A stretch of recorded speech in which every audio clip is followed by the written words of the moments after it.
जन्मभूमि त्यो स्वर्ग जस्तो थियो कठै उनको सपना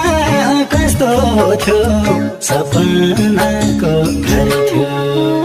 सानो सानो सानो सपनाको घर थियो आगो झोसेर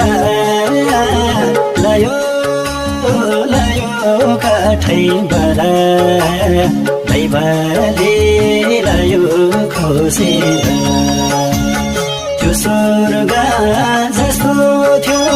कठै